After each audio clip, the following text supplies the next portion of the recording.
Today's episode is about all things getting licensed and preparing for your first year. Hey, Shanice. Hi, Michelle. Let's get into it.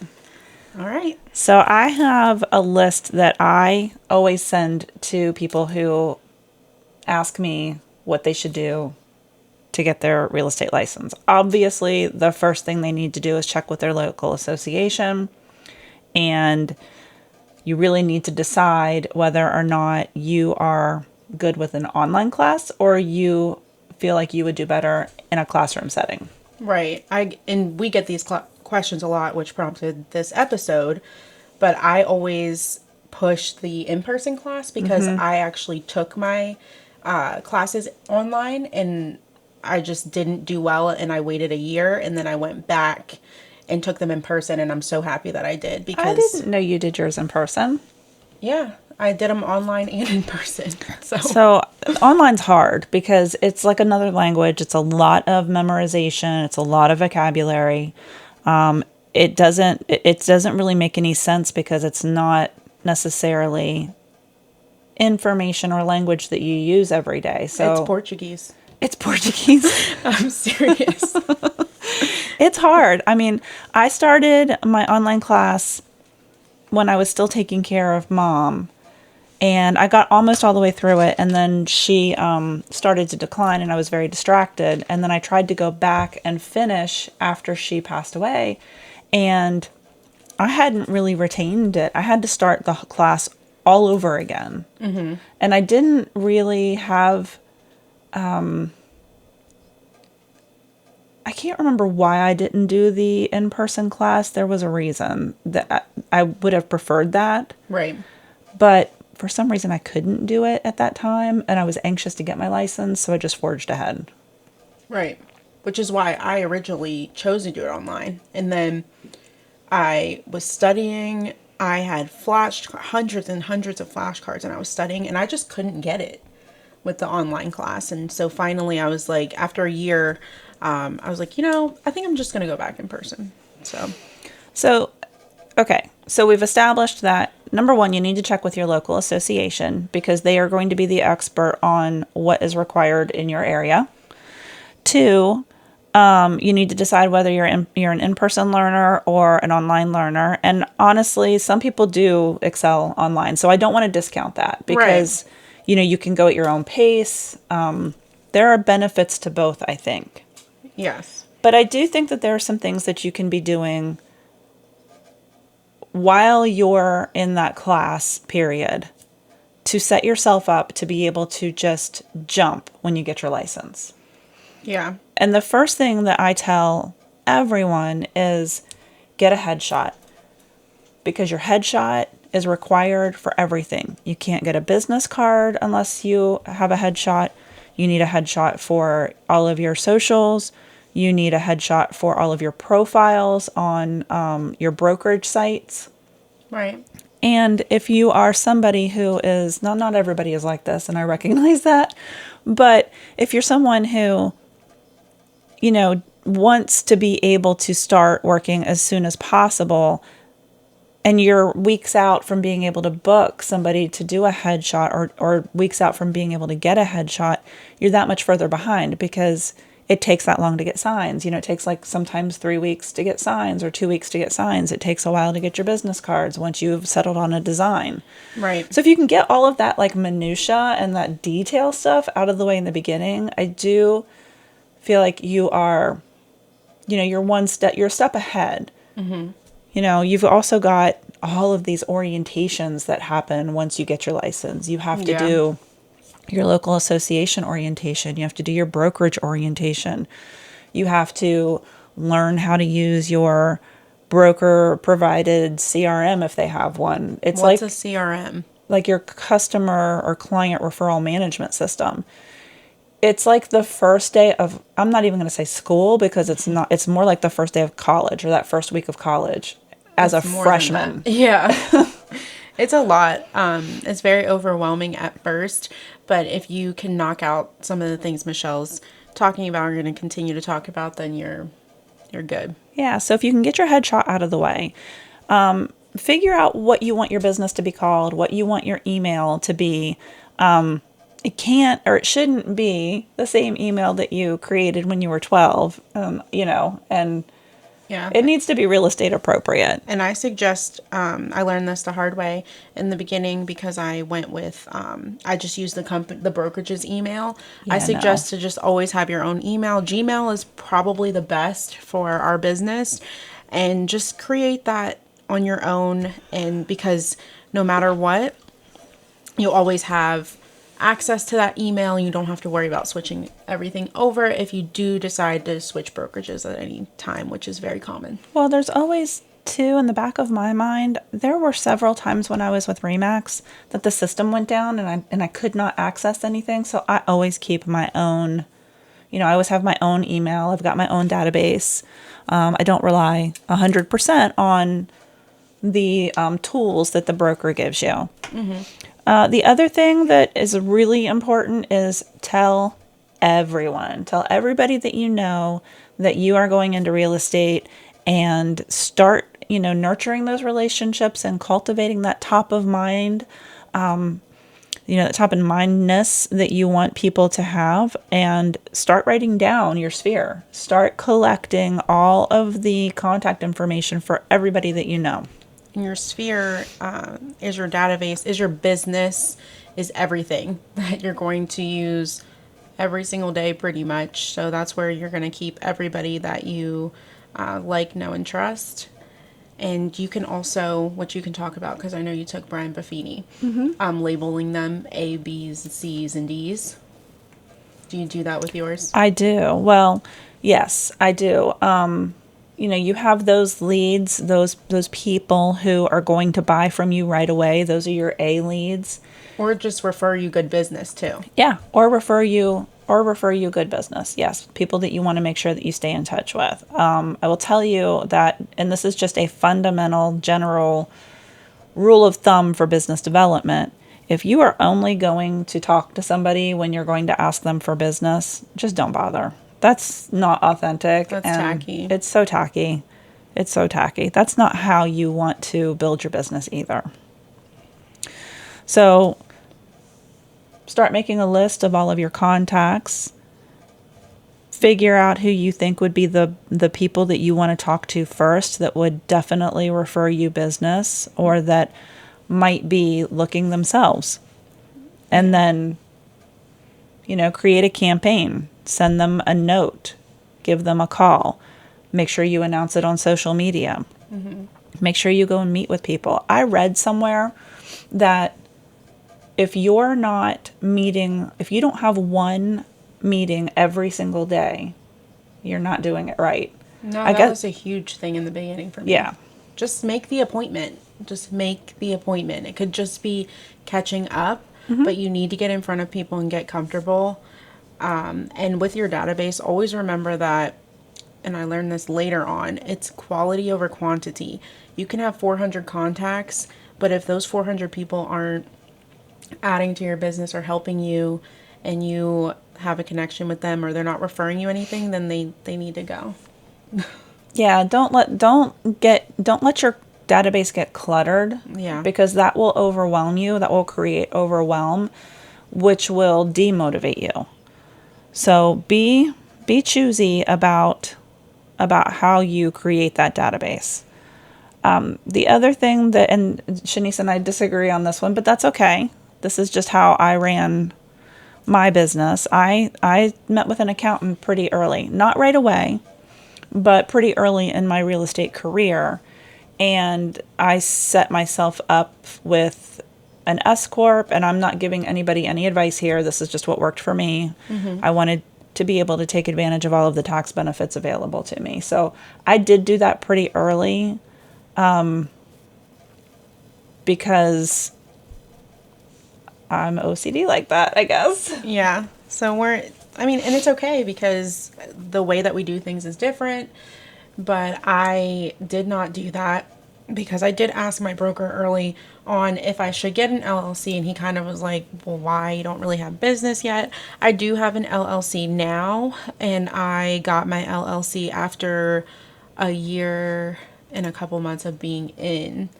So, and I definitely love having it now, and I'm seeing the benefits of it, but in the beginning. I just didn't. So, I mean, you can do it either way.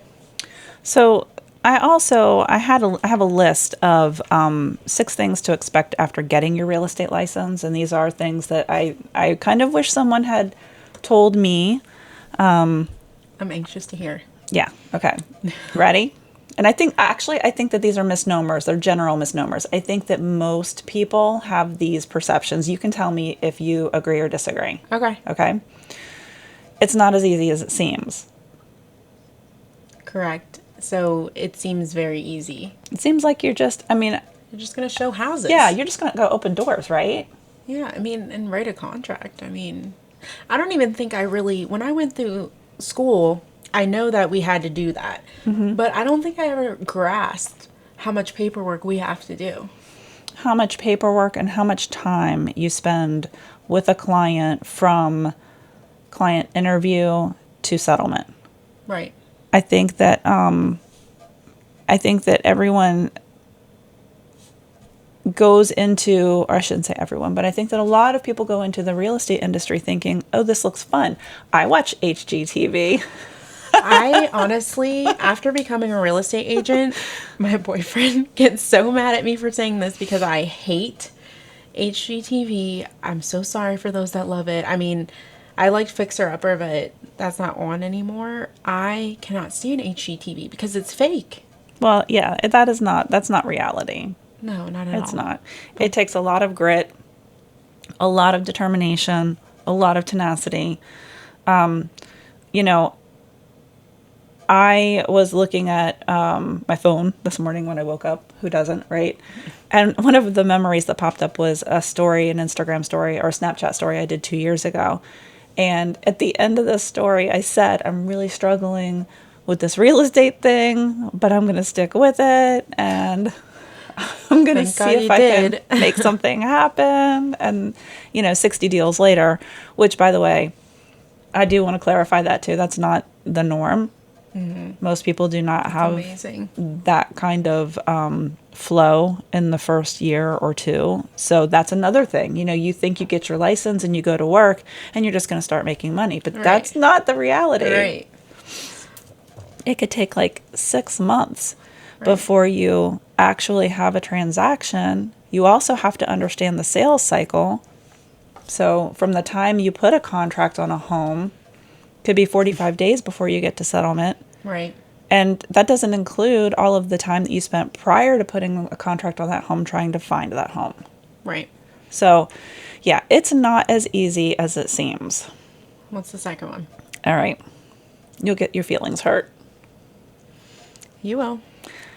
You'll get your feelings hurt. This happened to me yesterday. So my aunt dropped a bombshell on me yesterday.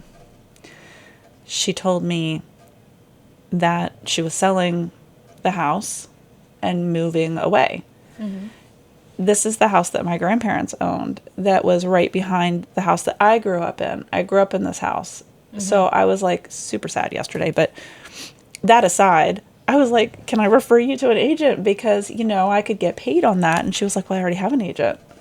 Like, people. Where does she live at? West Virginia. Oh, okay. And she's moving to Virginia. It's not even a thought to her, though, because you're not in the same state. Well, it's not a thought to her, true, because I'm not in the same state. So let's go back. When you're talking to your sphere in the very beginning, make sure you educate them that you are the subject matter expert and that if they have any questions, all things real estate related, they should talk with you. Yeah. Because you can get paid. But not only was she probably not thinking of it, but her daughter is also a realtor. Oh, yeah. So if she was going to refer somebody or use a realtor for a referral, it would be her daughter, not her niece. Yeah. And you come across that a lot. I've had so many people that have reached out to me and, I thought they were going to use me and they've used other agents. And, it hurts. It hurts when you see that, especially because I grew up in this area and I know a lot of people. So it does hurt a little bit, but I just, I love all my people that I have and I keep going. Yeah, we did an episode on rejection. There's a lot of rejection in this business, especially in the beginning. You can't take it personally. You can't be emotional about it.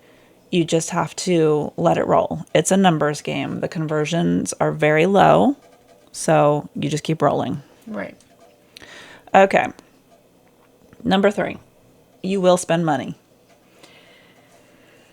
So, you will, but I actually got away with not spending a lot in the beginning because I really didn't have it to spend. So, this isn't the norm though, to be successful and not put so much money into it. Like, I didn't pay for any ads, any leads, anything. I just used social media, which is free. But then you have to think about all the other things, like your signs, your cards, your lock boxes, your dues. I finagled my way to, things got paid, but I just finagled my way in the beginning. And I also got a lot of support from my broker. You did, but you also were still working when you started. Barely. But you were. I mean, you Yeah. had and you could have fallen back on that if you needed to. Yeah. I mean, it was hard to sustain, but you do need to you're going to spend money, and you have to spend money to make money. I learned that now.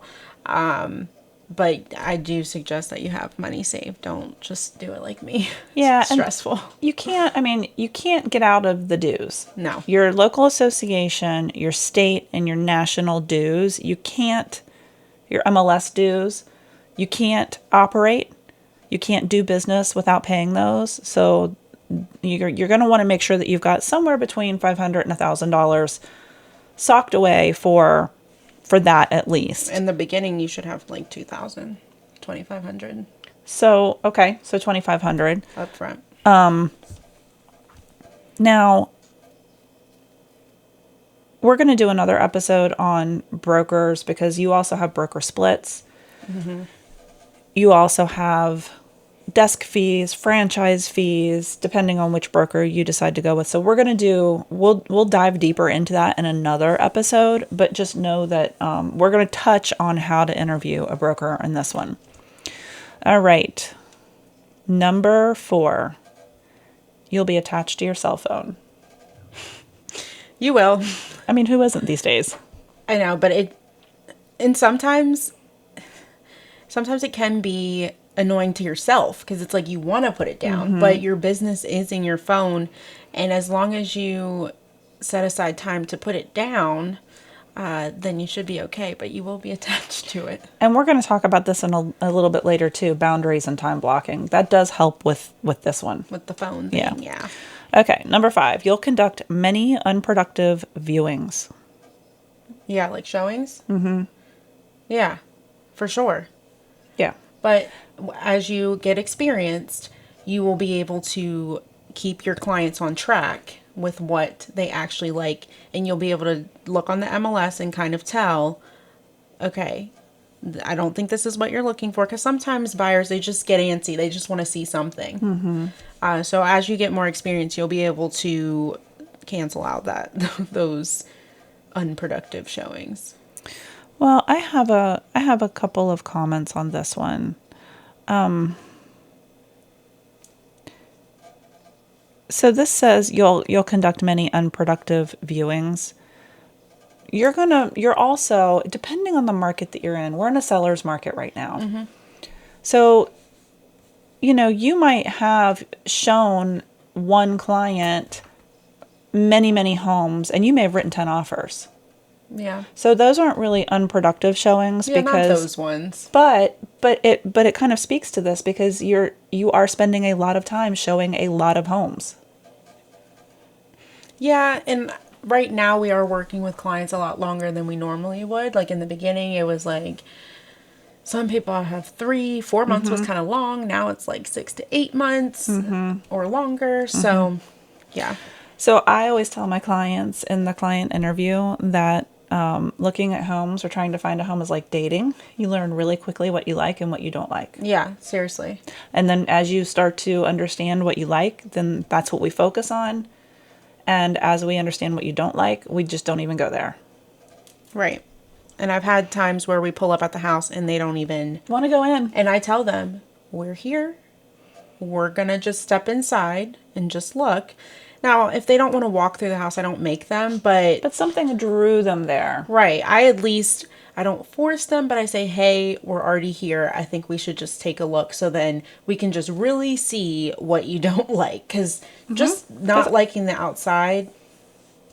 I mean, now if it's location, if it's on a main street, I try to rule that out though before we get there. But if it's the location in the area, then I can't really change that. And all information is good information. So I agree. I think that, going ahead with the showing and at least getting a little bit more intimate with, yeah, I like this. No, I don't like that is always good. Yeah. Always good. What? This last one. You What is ready? it? Yeah. People will think you're wealthy. Oh my goodness. Yeah. Because, realtors make so much money. And they do. They can. They can. We also work in the future, so we don't get paid up front until we close. We don't get paid till we close the deal. So we're doing a lot of our work up front. So let's clear that up right now, because a lot of people still think that realtors are salaried. When were they? No. But a lot of people still think that. So just to set the record straight, realtors are 100% commission based. There is nobody paying for our gas. We don't get mileage. There is nobody paying, us a weekly paycheck or a salary, or there is no money until you actually get to the settlement table. And then that check that you get at the settlement table, that's not all yours. And it's not made out to you. It's made out to your broker. Right. So this is what I always say to people that say stuff about my commission, that want to comment on it, is I say, would you ever work at your job would you do your job if you knew in 2 weeks that you weren't going to get paid? Or a month? Or 6 months. Yeah. Or 6 months at Would this you point. do your job 150% every single day if you knew that you weren't getting paid? And that is what realtors do. We have faith in the process, and most of us truly enjoy what we do, and that's why we do it. And sometimes I've had people that we go under contract and then we terminate. Mm-hmm. And then they don't buy anything. Mm-hmm. So I just worked with them for 6 months. For $0, for less than zero, because your time is also valuable. Your time is just as valuable as an hourly employee. Yeah. So just think about that. So yeah, those are, and then I also get well, if you're going to sell my home, will you do it at a discounted commission? No. Would you go to work and only take a percentage of your pay? Right. And the only time that discounts do come into play is if it's repeat business, or if we're doing 2 deals, like a buy sell. Right. I mean, and I don't want to get too deep into commission because, there are rules and regulations surrounding that. But yeah, they just think we're wealthy. Yeah, we're not. No, the truth is we're usually eating in our car. Yeah.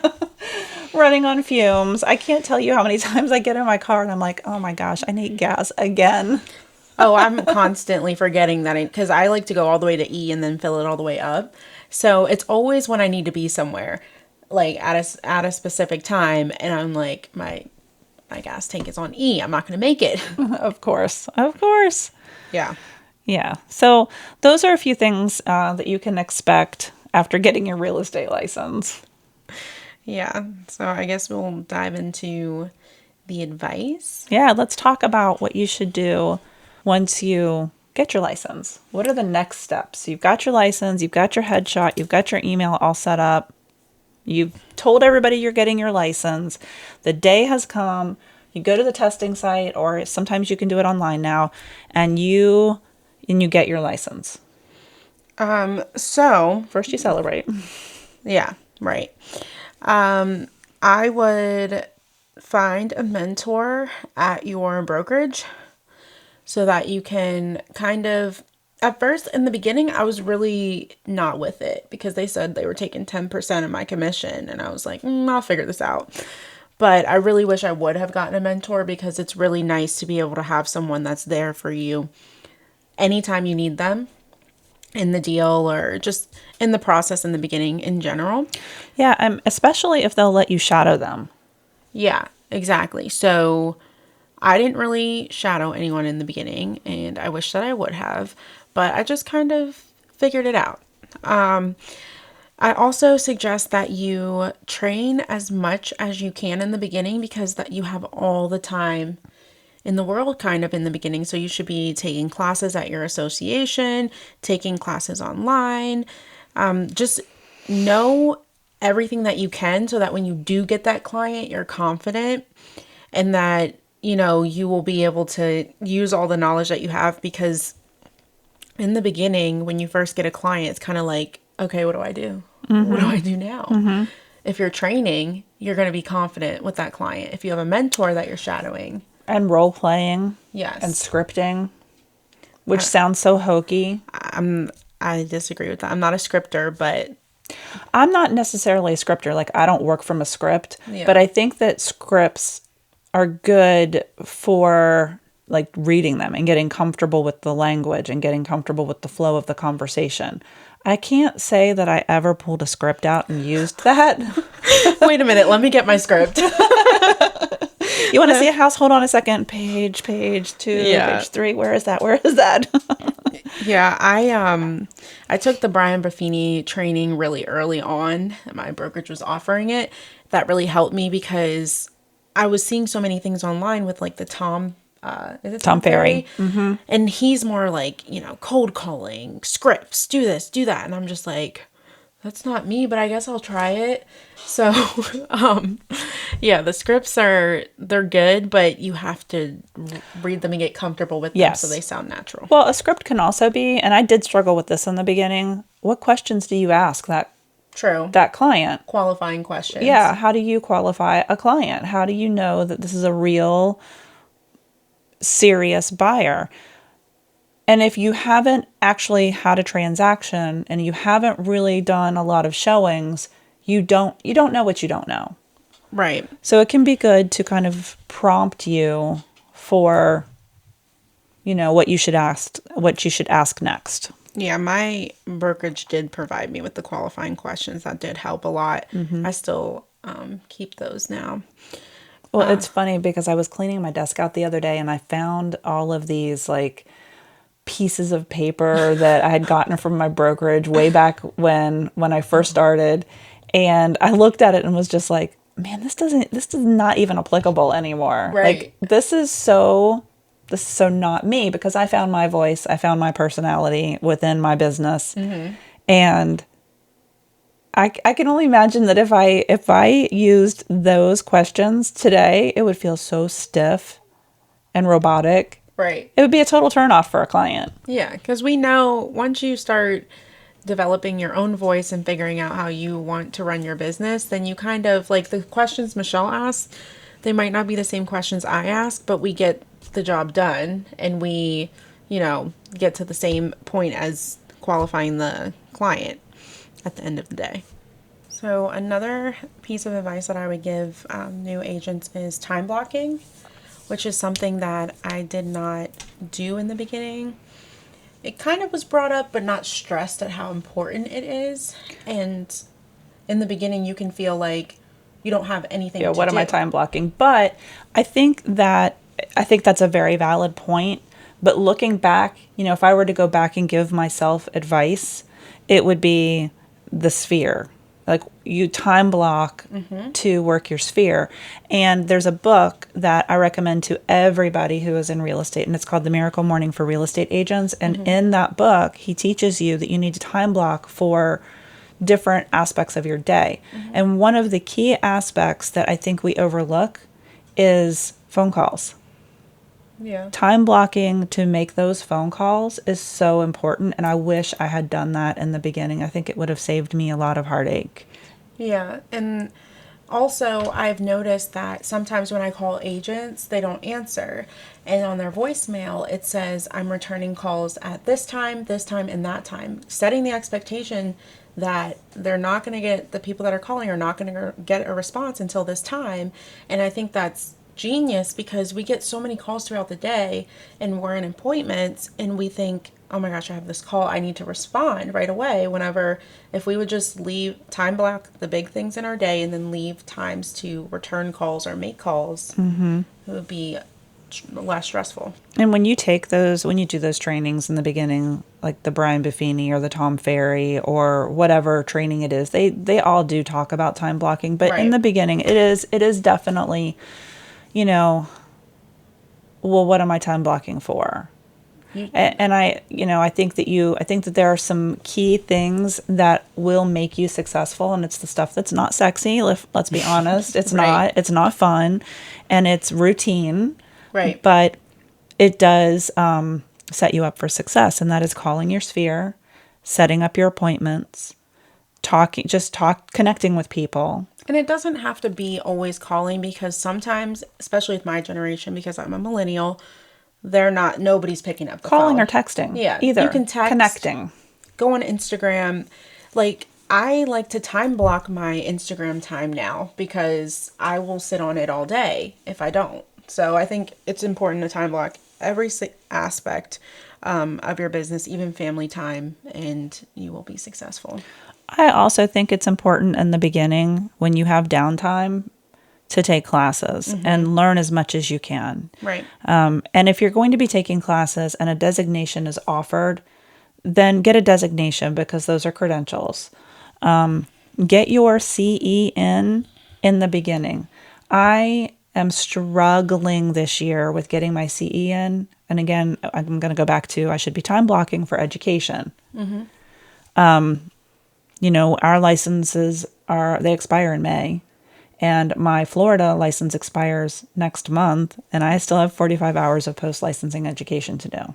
Yeah, I got licensed in North Carolina at the beginning of this year. It already expired in June. I renewed, did CE, but I still have some post-licensing classes to do as well. So, education, take classes, get designations, talk to people, connect with people, however you are most comfortable doing that. And, work on your social media presence, work on, your marketing.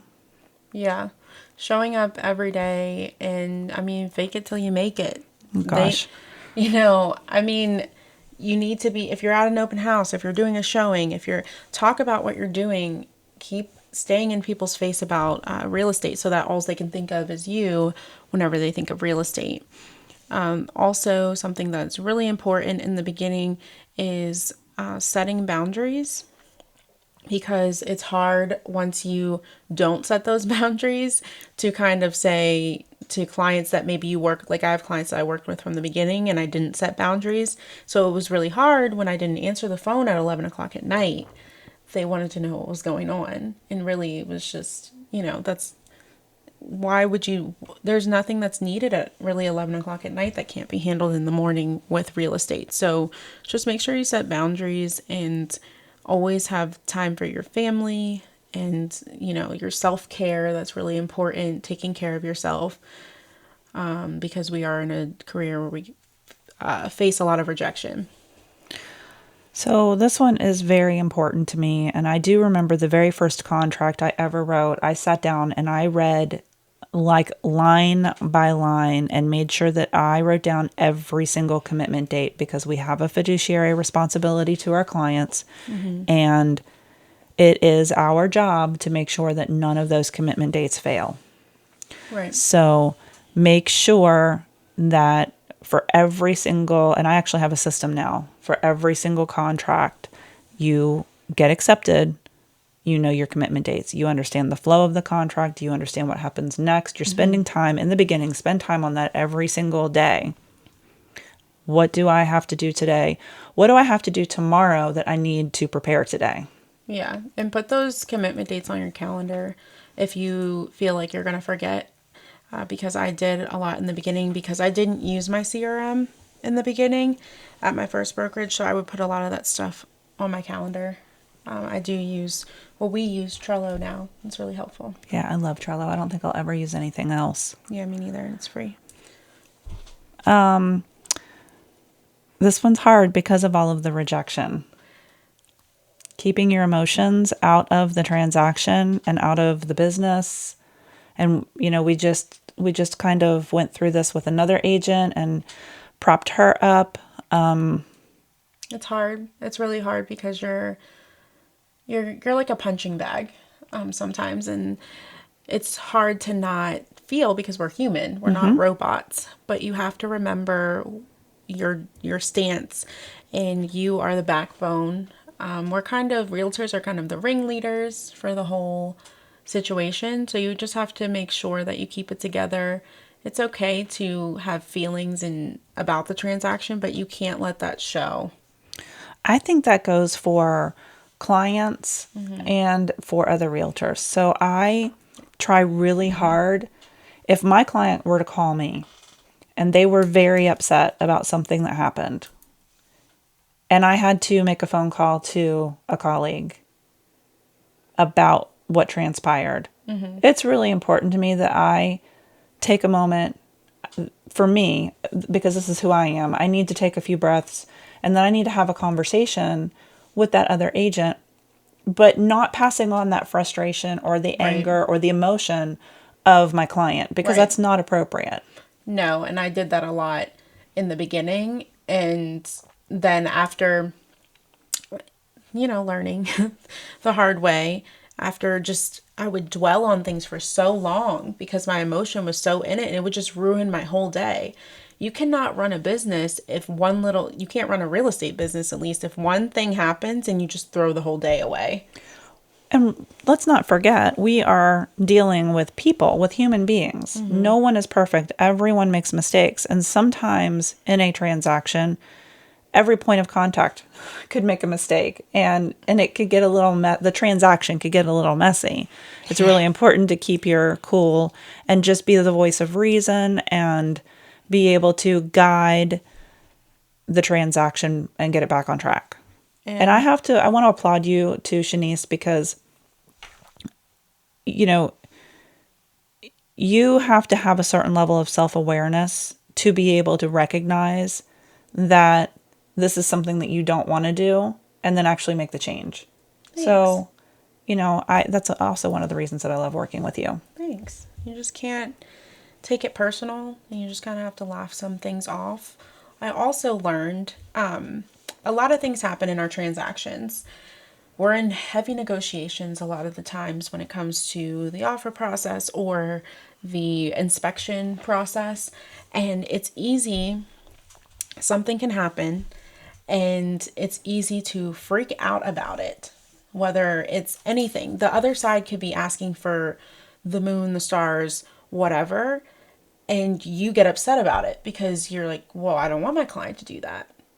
But it's not, we have to remember, it's not our deal. And it's not our money. It's none of that. So we have to present it to our clients, and we have to present it not with a tone. We have to present just the facts. This is what it is. Do you want to do this? Yes or no? We can guide them. I believe that once they ask us, because they will ask us, what do you think I should do? Then you can guide them. But I experience that all the time with agents. They'll call me and they'll be freaking out. And I'm like, what's going on? Calm down. Let's talk. Yeah, first of all, this is not your house. This is not your money. Oh, I think it's so funny when I ask a client, we're doing a showing, and I'll say, so tell me what you like and what you don't. And in the beginning, they're so hesitant. I'm like, it's not my house, guys. I don't care. Yeah. Just tell me. Or they're like, I don't want to pay this much for. Okay, let's keep going, because the seller wants this amount, and if you don't want to pay that, okay. And in this market, you can't really say you don't want to pay that and think that the seller is going to accept it because there's somebody else that's going to pay that for it. So, all right. So that's a great segue to our next point, which is killing them with kindness.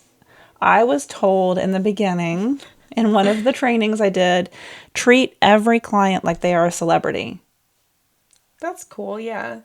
And I always said from the beginning, I like to give a VIP style experience, and I tailor my experience to my clients. So that's cool. Yeah, and that kind of gave me a little bit of a different perspective. I think it's very easy to get very transactional, Yeah, for sure. and you have to keep that human element in the transaction because you are also building a relationship. Yeah. I Yeah. mean, it's okay to ask your clients how they're doing that day. Mm-hmm. It doesn't always have to be about what's going on in the transaction. My client, I was talking to them, it was a three-way call, and I was talking to them about something that had to do with the deal, and she was coughing, and I was like, "Are you okay? Like, are you good?" And because we have that relationship where we can talk like that, and she's like, "No, I'm going to patient first." I'm like, "Okay."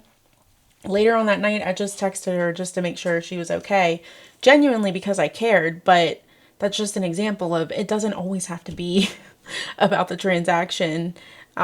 Just, be a good human and Be a good human. and check in on them and check in on everybody. I check in on my friends. It's easy to forget about our family. Make sure you're checking in on your family too. Make sure you're checking in on yourself. Yeah, check in on yourself. Always remain professional in every aspect, especially in the beginning, because they know you're new. They're gonna look up your numbers. I mean, every time I'm working with someone, I look up their numbers. I know they look me up. And they're just waiting. I think the biggest compliment is when I finish a deal and the agent says that I was a pleasure to work with. Yes, that's a good feeling. Yeah, especially I just had it on Monday, and actually Zara, somebody on our team, she was there, so she heard it. And this agent has been doing it for 42 years, Nice. like almost as old as my mom. And she was like, sorry, Michelle. She was like, I'm older than your mom. she said, "You were such a pleasure to work with." And Zara was like, "Wow, that's so cool for like an agent that has been doing it for this long to say that." And I was like, "It really is." It hits different when it's somebody that's been doing this for that long. I love when you have a moment in a transaction where you know that you have broken the ice with that agent. Yeah. So remember me telling you about the one deal where it was it was a hard deal. Mm-hmm. There was an issue between the seller and the seller's and the neighbor. Yes. And there were attorneys involved, and we kept having to do extension after extension, and we kept having to get these agreements between the seller and the neighbor because it was going to impact my buyer. Mm-hmm. When she purchased the home, there was a little bit of a dispute over some land. Right. So I just remember I could tell the other agent was stressed. Mm-hmm. And I could tell that this was really starting to get to her because, she was working very hard to get everything she needed, and the neighbor's attorney was really being a stinker. He was really like, she finally went to the neighbor, the agent finally went to the neighbor and said, "You are not hurting the seller. You are hurting this young first-time home buyer who also happens to be a veteran. That's who you're hurting." Right. So she had pulled out all of the stops to try and get this to some sort of a resolution and get us to the settlement table. And I just remember her texting me, and she needed another change in terms. And at this point, the seller had said to her, "I completely understand if the buyer walks away at this point." That's where they thought this was going. Right. So I was able to keep it together with the buyer, but I just remember feeling through text. So that's how powerful it was, feeling through text her frustration. And I just said to her, "It's not going to be a problem. We'll get the change in terms signed. Are we doing shots after this?" Right. And it was that's our favorite line. it was like, I could feel her relief. She was just like, "Absolutely. We're doing vodka shots at the settlement table." It was so funny. Nice. It's always nice to have those moments. Because I have been at the closing table where you could cut the tension with a knife. Yeah. Yes. Yep. Well, I've been there with my client. Oh, see, it's never been a client. It's always me and the agent. So I feel like my very first deal, it was like trial by fire for me because they were so horrible. They were Why not, were they horrible? They were not nice. Well, they had a home that they had lived in for, I don't even remember how long, but it had the original 1954 kitchen in it. Cute. And they had bought appliances that were too big for the house. So instead of returning them and getting appliances that fit the kitchen, they cut it up. I'm picturing this in my head right now. It had the original linoleum on the floor, which was peeling. You'll have to give me that address so I can look it up. And they thought they were going to get market rate. And we had, so what, but what it really boiled down to is he wanted to sell it and she did not. Okay. They were already in another home. I had already helped them purchase another home. So they weren't even living in the house anymore, but she didn't want to sell it. So she didn't want to reduce the price. Mm-hmm. And how much over were they? Oh, 30,000. That's a lot. So she literally said to me, well, at this point, if we drop it to this amount, you're going to walk away with more commission than we're walking away with. And I just thought, I'm not the one who lived in this house for 20 years. And I'm sorry, but I deserve every penny for all of the work that I have done to get you to a point where we can find a buyer. I did open houses. I mean, you name it, we did it for this home. So what was the outcome? The outcome was that we sold it. For how much? Like 30,000 less. Okay. Listen to your realtor. Listen to your realtor. And, you know, it just, some clients are just clueless. You know, they called me probably a year later and wanted my advice on something because the realtor that their parents were, So they found a new realtor to work with their parents. And they didn't like what that realtor had to say either. So they called me, the one that they don't trust, to get advice. And some people are just never happy. Number one. Yeah. You have to learn that. Yeah. Some people are just unrealistic. You can't make everyone happy. And that's okay. And you also cannot be emotionally attached to that home because when you decide to sell it, it becomes a business transaction. Well, what I say to my clients is, I know that this is your home and that you've lived here and, you know, this is where you're comfortable. But whenever I come in here to sell this, it's now your house. Mm-hmm. So I'm not selling your home. I'm selling your house. So you cannot take anything that I'm saying personally is not about your home. It's about what we can get the most for your house. And I've had a client, and she's listening. This is funny. She almost started crying because I told her to take the winter decals off of the sliding glass door.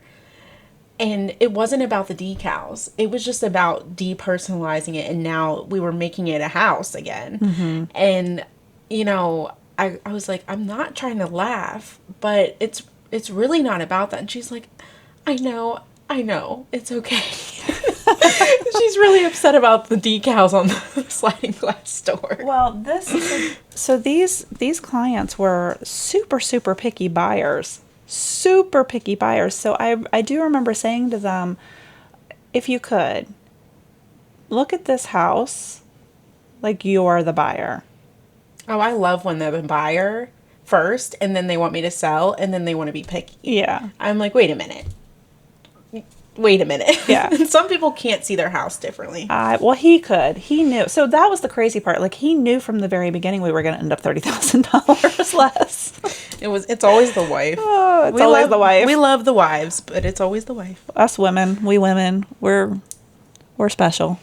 Yeah, we can be special. Yeah. Yeah, that was a crazy first transaction. And you know, brokers do not like to lose business. Mm-hmm. But my brokers, literally every single time they saw me during that transaction, asked me if I had fired them yet. Oh, my broker was always, in the beginning, my broker was always like, you know, if you want to fire a client, I 100% support that. And I think it's important that they don't try to make you go through that. Stay in a situation that's not healthy. But right. I'm stubborn, so I was like, nope, Nope. We're seeing this through. We're going to see it through. We're going to make it happen. And we did. We did. And I learned a lot. Good. So do we have any other advice or tips? I think the last one is just to save as much money as possible. Yeah. And it's hard whenever you, if you are already living paycheck to paycheck, it's hard. I don't want to say that it's not possible to become a real estate agent if you don't have a lot of money saved. It's just going to be very stressful. So if you can continue to work another like part-time job while you're a new agent For a little supplemental income. yeah, that's really good. Especially I was a bartender. It was great just to have that cash. I knew that I could go pick up another shift if I needed to. So that was nice. Yep. Save as much money as possible. Don't get that first paycheck and be like, woohoo, I've made it, because you haven't. I haven't made it, but it definitely was spent. All right. So those are our tips. That's our advice on how to get your license, how to prepare for getting your license, and some of the most important life and business hacks for post-licensing. We hope you enjoyed it. And if you have any questions about how to get into the business, or you just want to have a conversation to see if it's the right fit for you, feel free to drop us a comment, or if you're on Instagram, leave us a message in our DMs, and we'll be happy to get back to you and set up a time to either meet in person or call you or do a Zoom call, or whatever works for you. Yeah, for those listening to the podcast, you won't be able to leave a comment, but you can follow us on Instagram or YouTube. Yeah. And leave a comment there. Sounds good. All right. I think we should go enjoy this beautiful weather today. What do you think? Yeah. All right, guys. Thank you so much for tuning in. And until next time. Bye. Bye.